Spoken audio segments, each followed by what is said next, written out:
We're at the Cleveland County Jail. There are more than 200 inmates in here on any given day, and each of them are charged with a crime. But the family of one man who's behind bars says he's not a criminal, but instead he's suffering from schizophrenia, and he's been off his meds for over a year. Yeah, in fact, that one man's story is an example of what the sheriff here in Cleveland County says happens when the system that's supposed to be treating the mentally ill breaks down. Our story started with a call to the newsroom. Hey, it's Sarah with WBTV. On the other line was Melody McGuire, at her wit's end.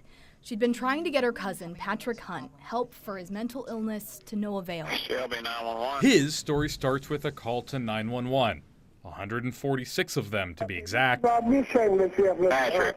How they done you? Patrick. You sitting, I'm a sick man. Patrick. It's just so heartbreaking that the family has to go through something like this. And it's exhausting. Patrick has schizophrenia. When he's on his meds, he's good. But when he's not, he's a different person. It's too late by that point. It's on spiral out of control. Melody has good memories of Patrick. They grew up like siblings, and then came tragedy. His mental issues first started right after his mother died. What's followed has been years of unpredictability, on and off his meds and in and out of jail. When they come out and say, well, he's not homicidal, suicidal, and there's nothing we could do. Go to the doctor's office, same thing. We can't force him into treatment. Okay, well, what do you do? Just wait till he kills somebody, keep getting arrested, do something else crazy? Why does he have to end up in jail?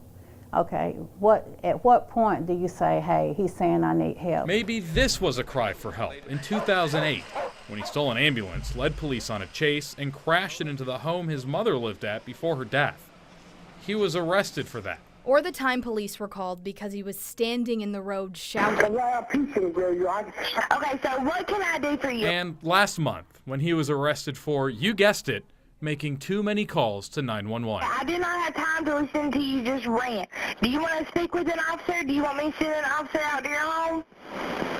No, they've been out here one time. Patrick is still here behind bars. He's been here for weeks, and his family actually believes this might be the best place for him right now. And the sheriff says people like Patrick are in his jail every day. Even though it's not the best solution, he's recognized it's become the common answer.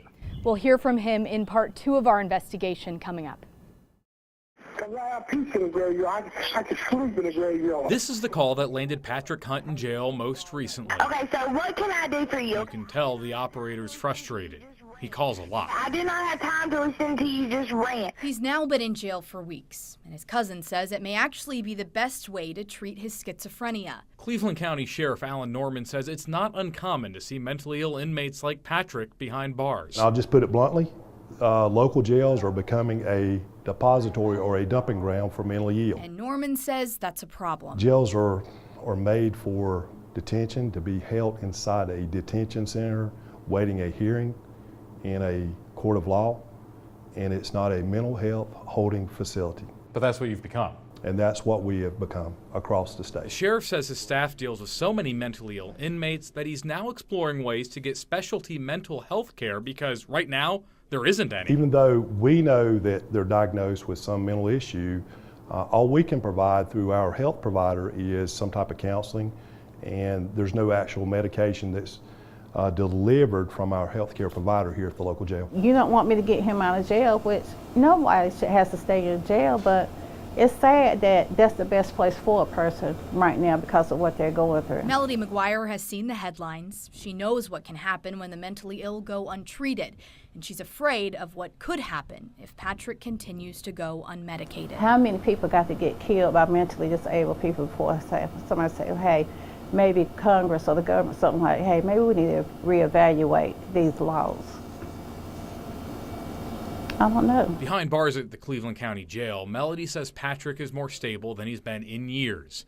But she knows when he gets out, that could change, and the cycle would start all over. By the time you finally get something done, they either done killed someone or they're going to end up in prison.